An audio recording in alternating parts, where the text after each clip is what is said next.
अस्सलामुअलैकुम दोस्तों, उम्मीद है आप लोग खैरियत से होंगे। मैं हूं आमिर हक और आप सुन रहे हैं हमेशा की तरह आवाज़े हक। दोस्तों, आज जुम्मे की रात है और जुम्मे का वादा होता है, जुम्मे का वादा होता है और उसी जुम्मे के वादे के साथ हम आपकी खिदमत में जनाब हाजिर हैं। उम्मीद है मेरी आवाज़ आपको ठीक आ रही होगी और अगर आवाज़ का कुछ मसला हुआ तो मैं उसको फिर एडजस्ट कर लूँगा। अभी तक तो मुझे लग रहा है कि ठीक आ रही है। हाँ जी, चलें ज़बरदस्त हो गया। अगर कम हुई तो मैं उसको एडजस्ट करूँगा किसी तरीके से भी। ख़ैर आप लोग उसको शेयर कर दें प्रोग्राम को। इस वक़्त प्रोग्राम शुरू हुए हमें 1 मिनट होने को है। दोस्तों, जैसा कि आपने थंबनेल पर भी देखा और टाइटल के अंदर भी है कि चांद्रयान-3 जो है, तीसरी दफ़ा जो है एक अटेम्प्ट की गई। चांद्रयान एक पूरा प्रोजेक्ट था, मून के ऊपर सॉफ्ट लैंडिंग का इंडिया की जानिब से, भारत की जानिब से। वो सक्सेसफुल रहा है, जिसकी मुबारकबाद देना स्टार्ट के अंदर बड़ा ज़रूरी था। ये एक बड़ी ब्रेकिंग न्यूज़ है और एक इंटरनेशनल न्यूज़ है ऑब्वियसली, इस पे बात करना भी ज़रूरी है। और ये न्यूज़ इसलिए भी बहुत बड़ी है कि इंडिया चौथा देश बन जाएगा उस लिस्ट में जिन्होंने मून पर सॉफ्ट लैंडिंग की है।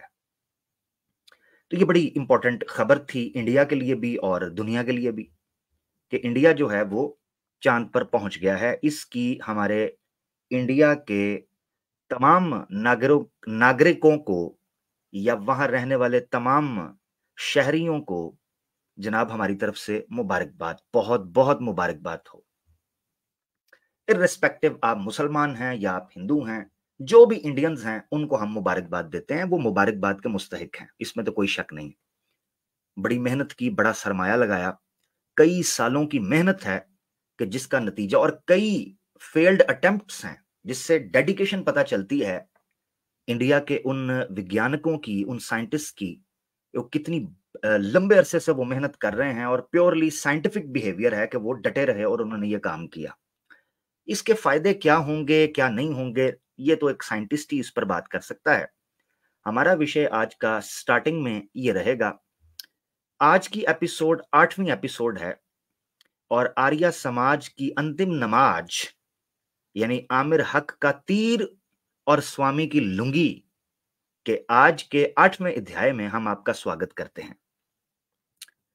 चंद्रयान-3 जो है, इस पर पूरा देश जो है वो बहुत बड़े पैमाने पर पार्टिसिपेट कर रहा है, जश्न मना रहा है और धूम धड़क्का हो रहा है। आपकी स्क्रीन के ऊपर आपको एक पिक्चर नजर आ रही है, जिस पिक्चर से आपको पता चलता है कि किस लेवल पर जो है वो सेलिब्रेशंस चल रही हैं, मुबारकबाद चल रही है और मेहनत चल रही है। आपने देख लिया आपकी स्क्रीन पर। मगर मसला ये है कि आर्या समाजी जो हैं, चूंकि उनकी अंतिम नमाज है, इनको चैन नहीं आता। मसला ये बड़ा घना है। अब देखें, एक बंदे की आस्था है, एक बंदा सेलिब्रेट कर रहा है चांद पर जाने को। हनुमान जी ने भारत का झंडा पकड़ा हुआ है, इंडिया का, और उसके ऊपर हाथ रखा है, थपकी दी हुई है उस पूरी की पूरी मशीन को, जो लैंड जिसने सॉफ्ट लैंडिंग की। सामने आप देखें पूरी क्रिएटिविटी है, खड्डे भी नजर आ रहे हैं, हाँ जी, और पीछे आप पृथ्वी देख सकते हैं बड़ी मेहनत के साथ। मगर आर्या समाजियों को शायद इंडिया की तरक्की और इसी तरीके से उनकी कट्टरता की वजह से उनको जो सनातनियों की, भोले सनातनियों की आस्था है, उनकी श्रद्धा है, उनका आत्मसम्मान है, या इसी तरीके से उनकी जो एक रिलीजियस स्पिरिट है, उसको ठेस पहुंचाने का कोई भी मौका ये खाली जाने नहीं देते। अब आप स्क्रीन पर देखें, अब पूरा देश सेलिब्रेट कर रहा है, इन्होंने बीच में उंगली घुसेड़ दी आर्या समाजियों ने। चैनल को मैंने इंटेंशनली हाइड कर दिया है, जिनको पता है उनको लोगों से पता चल गया। अब बीच में इन्होंने उंगली घुसेड़ दी। अब वो कहते हैं पांडवों की बुद्धि भ्रष्ट हो चुकी है, इसको लगा के वो कहता है उसरू, यानी उसरू जो यूएसआरओ पूरा वो प्रोजेक्ट है, डिपार्टमेंट है जो कि डील करता है।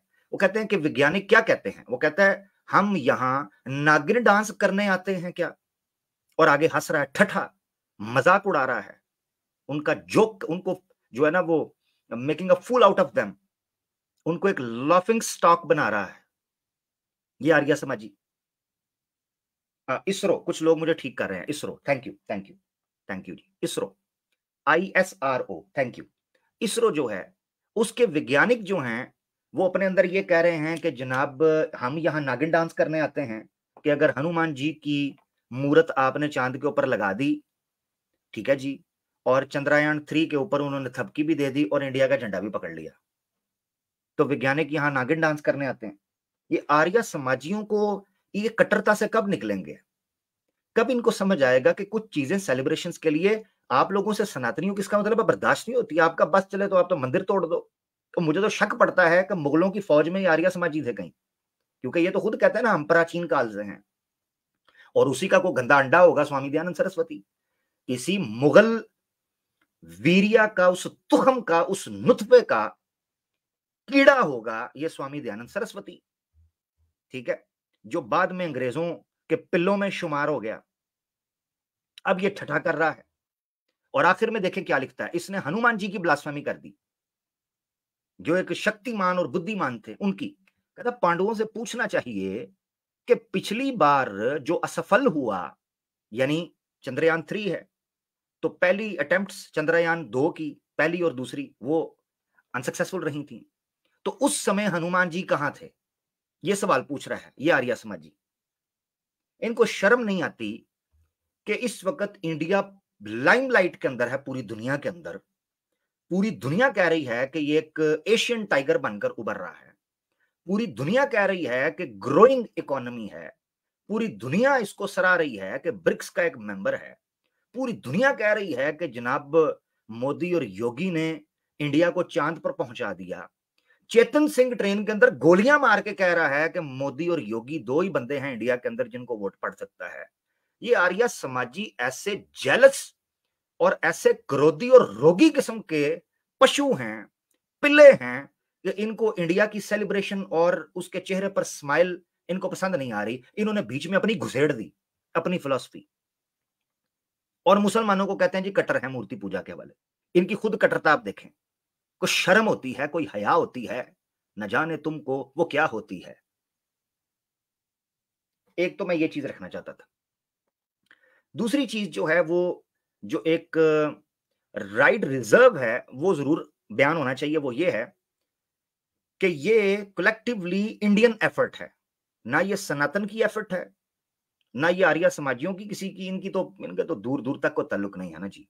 है इनकी, इनका जीवन जो है वो गटर से शुरू होता है और गुरुकुल में इनकी अस्थियां बहा देते हैं किसी गटर के अंदर, आर्य समाजियों की। हाँ, सनातनी एफर्ट करता है, जो नॉर्मल सनातनी है वो एफर्ट करता है, और उसी की, इसीलिए उनकी संख्या बढ़ी है और वो काम करते हैं। तो मकसद कहने का ये है कि ये कलेक्टिवली इंडियन एफर्ट है, ना कि किसी धार्मिक एफर्ट के साथ इसको जोड़ना चाहिए। हाँ, जिस वक्त परमाणु बम बना था तो रॉबर्ट ओपनहाइमर बेड के स्प्रिंग्स को तोड़ते हुए तो भगवत गीता पढ़ रहा था। उस वक्त तो ये आंच के ऊपर बैठ गए थे, अग्नि देवता के ऊपर, और चीखें मारते थे, अरे भगवत गीता ठुकाई के टाइम पर पढ़ ली। उसका क्लिप तो मैंने डाल दिया है कि ठुकाई के टाइम पर खुद स्वयं गीता का जो भगवत था वो क्या करता था, है जी, वो क्या करता था, वो तो मैंने बता दिया। तो मकसद कहने का ये है कि इसमें इंडियन एफर्ट्स हैं जिनका हमें ख्याल रखना चाहिए, ना कि सनातनी एफर्ट है जिसको हम ये लेकर चलें जी, ठीक है जी। असल में ये जो बनाया गया है ये एक्चुअली इससे इंस्पायर हुआ है, जो हमारी बाहुबली आ रही है, ठीक है ना जी। तो बाहुबली से इंस्पायर करके इन्होंने ये एनिमेशन बनाई है आपकी स्क्रीन के ऊपर। तो ये ऐसे ना करें, सत्य का खून ना करें।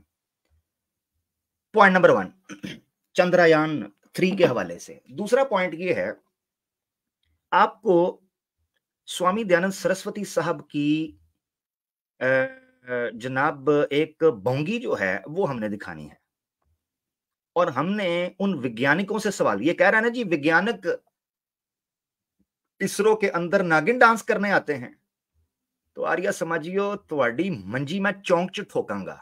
मैं ठोकना शुरू करने लगा वहां, आज का एपिसोड शुरू होने लगा है। तो वैसे तो मैंने तुम्हारी अश्लीलता दिखानी थी, मगर तुम्हारी भोंगी, तुम्हारे टिड्डल की भोंगियां आज हम दिखाने लगे हैं चंद्रयान 3 के हवाले से, उस कॉन्टेक्स्ट के हवाले से। जरा जरा तवज्जो आपकी स्क्रीन पर रहनी चाहिए, क्योंकि ये बड़ा इंपॉर्टेंट विषय जो है इसको हम आज डिस्कस करने लगे हैं चंद्रयान 3 के हवाले से। ये आप देख रहे हैं सत्यार्थ प्रकाश है, महर्षि दयानंद सरस्वती साहब की टिड्डल। ये टिड्डल आपको नजर आ रहा है, ये खुसरा, इसकी पगड़ी उतार के ऊपर विग कोई एडिट करके देखे तो ये खुसरा है, हिजड़ा है जी, हन्नो। चेक करो जरा, इधर नक चेक करो है जी। अच्छा वैसे चेक करो कि इस झोंपड़ी वाले की कोई तस्वीर भी एक तरह की नहीं है। कभी इसकी आंखें ठीक हो जाती हैं, कभी चुन्नी मुन्नी, कभी हिपोपोटामस वाली, कभी इसका नाक तीखा होता है, कभी हबशियों वाला, कभी इसके होंठ मखमली होते हैं, कभी कड़वीले। यानी मुझे समझ नहीं आती, जिसके मन में जो आया मूर्त बना दी दयानंद टिड्डल की, इस गंजे की। हैं को बंदे दे पुत्र बनो, कोई एक तस्वीर को यूनानिमसली पेश कर दो ताकि हम उसको सामने रखकर उसकी लुंगी में तीर घुसेड़ें। जब तीर आने लगता है पिछवाड़ा भी बदल जाता है और मुख भी बदल जाता है। ये ड्रामा हमारे साथ ना करो, कृपया हमारे साथ ना करो। एक बंदा हमें दे दो ताकि उसकी हम बैंड बजाएं।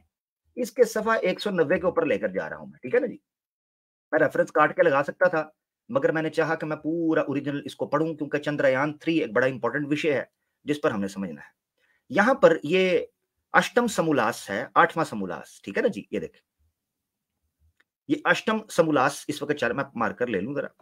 अष्टम समोल्लास जो है ये यहां पर, सॉरी, डिस्कस जो है वो किया जा रहा है, इसको हटा लेते हैं। तो ये आपके सामने अष्टम समोल्लास डिस्कस किया जा रहा है, ठीक है ना।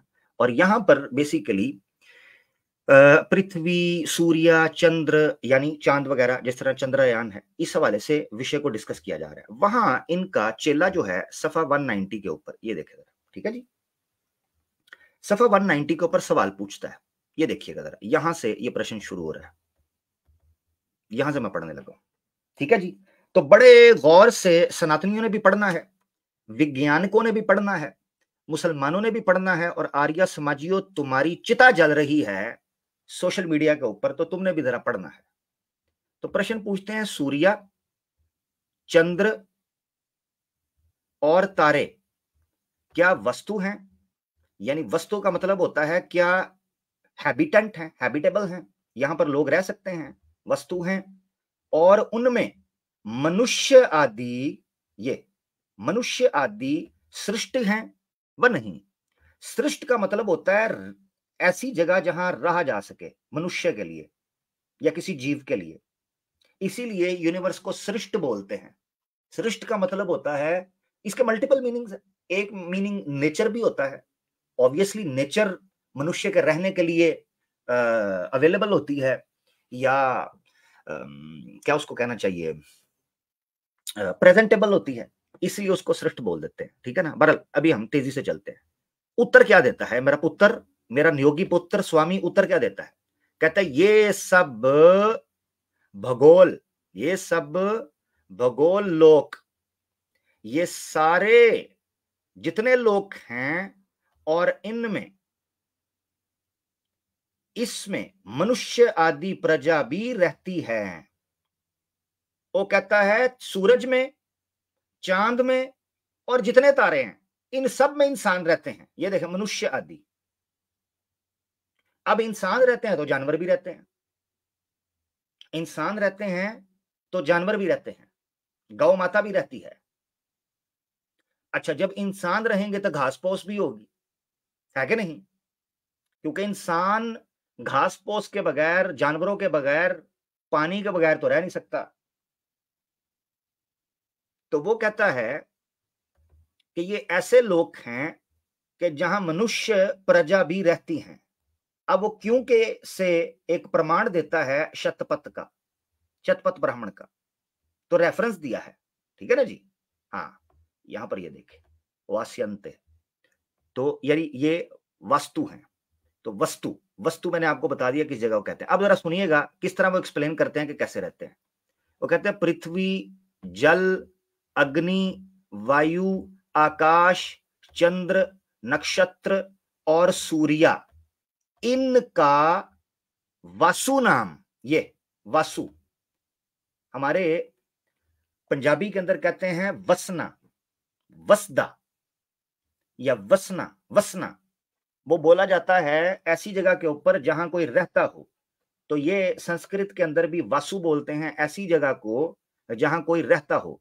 वो कहते हैं इन सब जगहों के जल, अग्नि, वायु, आकाश, चंद्र, नक्षत्र और सूर्या, सूरज भी है बीच में, मगर हमारा फोकस अभी चंद्रयान 3 है तो चंद्र, और वहां ये चले भी गए हैं। तो सूर्या उनका वासु नाम इसलिए है, अब रीजन सुन ले, कि उन्हें में सब पदार्थ, सब पदार्थ और प्रजा वस्ती हैं। उन जगहों पर लोग रहते हैं, बल्कि सब पदार्थ वहां पर रहते हैं। अब इतनी बोंगी लॉजिक दी है, आप उसको गौर से सुने। और यही सबके वास्ते हैं, वसाते हैं, सॉरी, और यही सबको वसाते हैं, ये लॉजिक है। अब आपने गौर से सुनना है। लॉजिक ये है कि चूंकि चांद पर लोग हैं, अपना दुनिया में लोग हैं, और दुनिया के लोग इसलिए बसते हैं, दुनिया के लोग इसलिए बसते हैं कि वहां चांद और सूरज और वायु और अग्नि और आकाश और नक्षत्र, ये सारी चीजें इस पृथ्वी के ऊपर जीव को सफल बनाती हैं, यहां रहने के काबिल बनाती हैं। तो वो कहता है ये क्यों असंभव है कि वहां जीव ना हो, क्योंकि जीवन तो उसी से निकलता है। चेक करो जरा। वो कहता है जिसलिए वास के निवास करने के घर हों। वो कहता है कि जिस जगह से वास का निवास होता हो, इसलिए उनका नाम वासु है। ये वजह है कि उनका नाम वासु रखा गया है। तो जब पृथ्वी के समान सूर्य, चंद्र और नक्षत्र वासु हैं, पश्चात उनमें इसी प्रकार प्रजा के होने में क्या संदेह। वो कहता है कि अगर ये सारे जिंदगी देते हैं तो इन सब में जिंदगी होने से क्या संदेह है। वाह भाई वाह। अब मेरा सवाल सुनना जरा, ये स्क्रीन पर मेरा सवाल सुनना। स्वामी साहब, आर्य समाजियों, मेरा प्रश्न सुनना जरा, क्योंकि स्वामी साहब अगर मेरे जीवन में होते तो उनकी लुंगी मैं यहीं उठा लेता लाइव। तुम तो मेरे हत्थे चढ़ नहीं रहे, तो स्वामी को मैंने ढूंढ निकालना था, चाहे मुझे पाताल में उतरना पड़ता, या जहां स्वामी ने सिर दिया होता उस कोक के अंदर से भी इसको निकाल लेता मैं। उस कोक के अंदर से भी।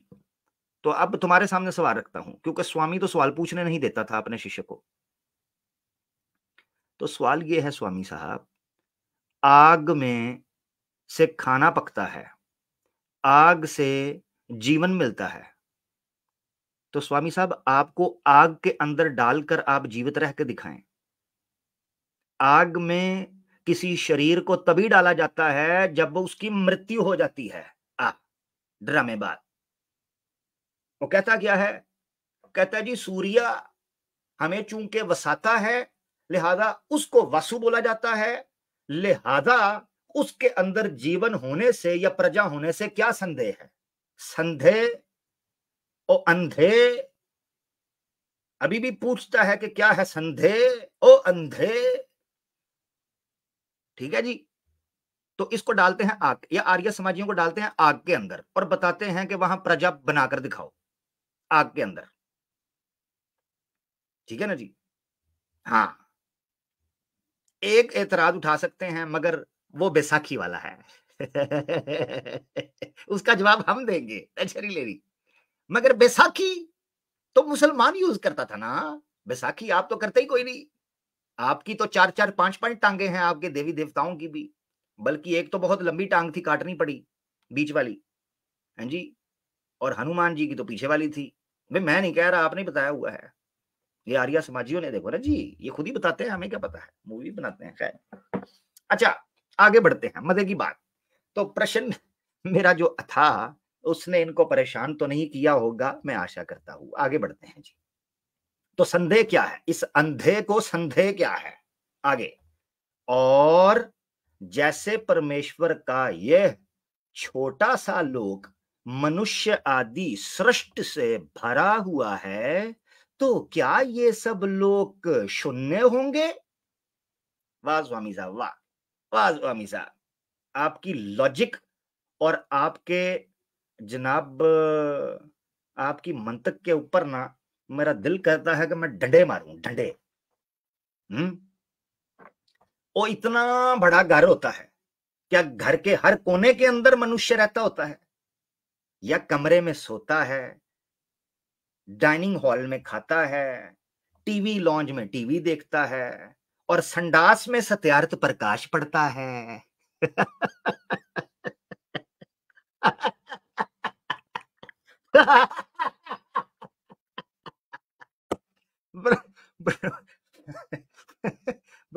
ब्रह्म राक्षस, वाह वाह यार वाह, तेरे जैसे दुश्मन ऊपर वाला सबको दे, मैं सबके। क्या कहने, क्या कहने, ऐसा शत्रु शत्रुओं को भी मिले, वाह जी वाह। तो कहता है,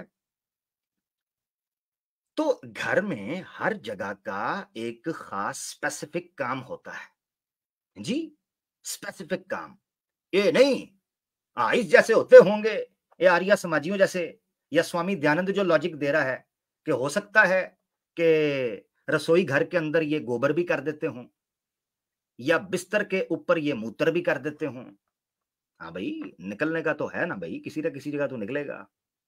हाँ, चाय की चुस्की तो लगाने दें यार, आज मनु मजा बड़ा आ रहा जी। अच्छा जी, आगे।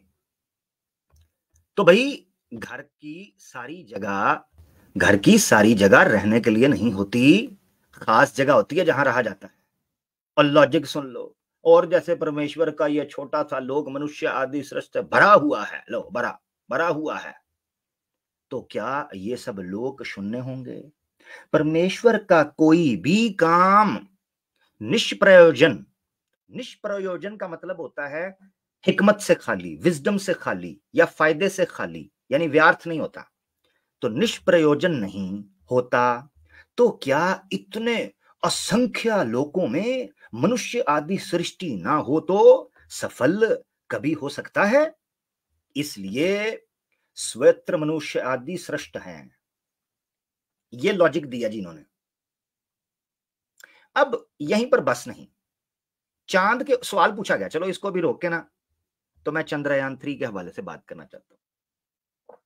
मैं इसरो के साइंटिस्ट, ये कह रहा था ना जी हम नागिन डांस करते हैं साइंटिस्ट, तो जो गए हैं उनको ऊपर कोई गौ माता नजर आई, उनको ऊपर कोई मनुष्य नजर आया, बताएं ना, बताएं। को घर नजर आए, को चारपाई नजर आई, कोई रस्सी के ऊपर लुंगी किसी ने धो के सूखने के लिए डाली हो, कोई वेद पढ़ रहा हो, कोई लिंग निकल आया हो, कोई यूनी टपक रही हो, ठीक है जी, जिस तरह ये टपका रहे होते हैं अपने मंदिरों के बाहर, हैं जी, को मूर्ति पड़ी हो, और चलो वेद उपनिषद ही पड़ी हो, चलो कोई ऋषि ही तपस्या कर रहा हो, हैं जी, वो कोई नजर आया, वो आया कोई नजर, वो 5-5 रुपए नहीं आया, तो फिर चुप करके बक बक बंद करो, और मानो कि स्वामी दयानंद की बुद्धि भ्रष्ट हो गई थी, सनातनियों की नहीं हुई, स्वामी दयानंद की बुद्धि भ्रष्ट हुई थी, और उसको चाहिए था कि वो नागिन डांस करता, किसी नागिन का बच्चा, वो सत्यार्थ प्रकाश जैसा गंध ना करता ना, जिसको संडास में पड़ने की तुम जो है ना वो आदेश देते हो, वो के पठे ना हो। तो आगे चले जी। अच्छा, इससे पहले आगे बढ़े, जरा सुनना क्या कहते हैं, तसल्ली से, आज बड़ी मजे मजे की बातें आगे आनी है। अच्छा जी, कहते क्या है, पूछना वाला भी, मुझे समझ नहीं आती कि पूछने वाला भी कोई गोबर फ्राई करके खा रहा था या पका रहा था, क्या कर रहा था मुझे समझ नहीं आता। उसने भी आगे से पूछ लिया, उसने कहा स्वामी साहब ठीक है, आपकी बात मान लेते हैं कि वहां प्रजा मौजूद है, मगर सवाल ये उठता है कि प्रजा अगर मौजूद है तो वो किस प्रकार की है, कैसी नजर आती होगी, किस तरह की होगी, ये सवाल उसने पूछा। अब स्वामी साहब जो है ना वो जवाब देने लगे, जरा सुनिएगा। ये देखें जी, ओ सॉरी, ज्यादा हो गया जी, ज्यादा हो गया। वो कहते हैं जैसे इस देश में मनुष्य आदि सृष्टि की आकृति अवयव हैं, वैसे ही अन्य लोकों में भी होंगी व विपरीत। वो कहते हैं स्वामी साहब ये बताइए कि जैसे यहां इस पृथ्वी के ऊपर मनुष्य आदि सृष्टि की, यानी जो इंसान हैं रह रहे हैं उनकी नेचर। अच्छा, 1 मिनट रुकिएगा जरा, 1 मिनट।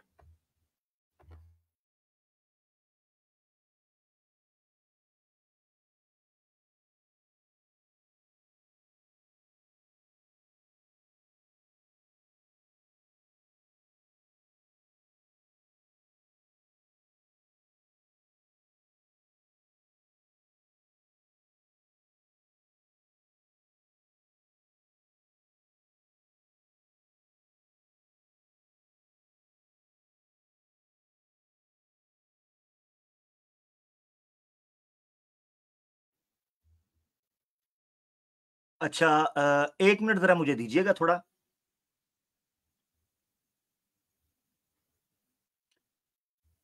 अच्छा, नीचे इत्तेहाद भाई मुझे नजर आ रहे हैं। इत्तेहाद भाई जरा लिंक ज्वाइन कीजिएगा और ये थोड़ा सा पढ़िएगा अगला प्रश्न जो है। ठीक है, मुझे जरा 2 मिनट चाहिए होंगे, तो जरा जल्दी से आप लिंक ज्वाइन करें, अगर कर सकते हैं, फ्री हैं तो आके अगला प्रश्न जो है इसको पढ़े। मैं थोड़ा सा ब्रेक ले रहा हूँ 1 मिनट के लिए, जरा मैं आ रहा हूँ। ठीक है, जरा जल्दी आ जाइएगा, मैं नहीं चाह रहा कि चीज रुके और बात जो है वो बीच में टूट जाए। ठीक है ना जी। तो इत्तेहाद भाई अगर मुझे सुन रहे हैं जरा ज्वाइन करें।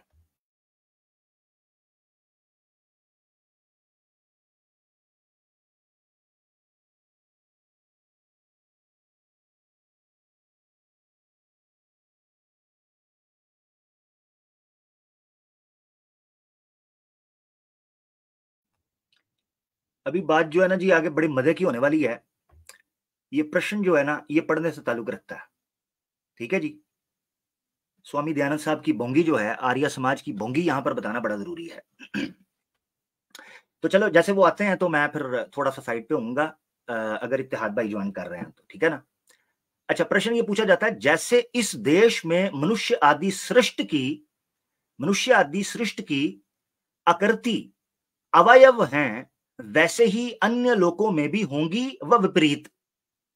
वो कहते हैं कि जैसे इस पृथ्वी के ऊपर लोग जो हैं वो मुख्तलिफ रेसिस के हैं, एथनिसिटीज के हैं, रंगों के हैं, जुबानों के हैं, नस्लों के हैं, मुख्तलिफ तरह के लोग हैं। तो क्या सूर्य पर, चंद्र पर, दीगर तारों पर क्या इसी तरीके के मनुष्य होंगे?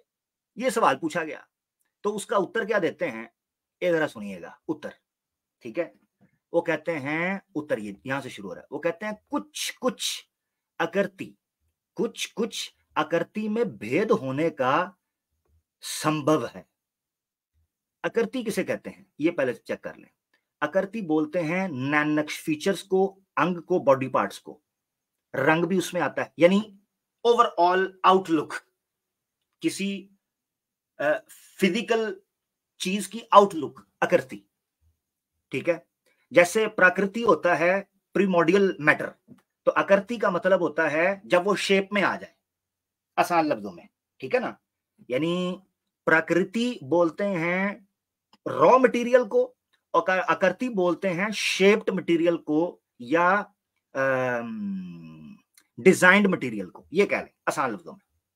तो कुछ कुछ आकृति में भेद होने का संभव है। वो कहते हैं ये पॉसिबल है कि बाज जगहों के अंदर जो है ना ये काम हुआ हो। ठीक है, वो ये बोल रहे हैं। अच्छा, आगे चलते हैं। वो कहते हैं जैसे इस देश में चीने, यानी जैसे इस धरती के ऊपर चीने मौजूद हैं, हबशी मौजूद हैं, और आर्यव्रत यूरोप में अवयव और रंग रूप आकृति का भी थोड़ा थोड़ा भेद होता है, इसी प्रकार। अब जिनको हिंदी आती है तो उनको तो पता है, यहां पर चीनी, हबशी, आर्यव्रत के जो यहां के लोग थे, इंडियंस, यूरोपियंस, इनमें अवयव और रंग रूप आकृति का भी थोड़ा थोड़ा भेद होता है। तो वो कह रहे हैं कि जो अंग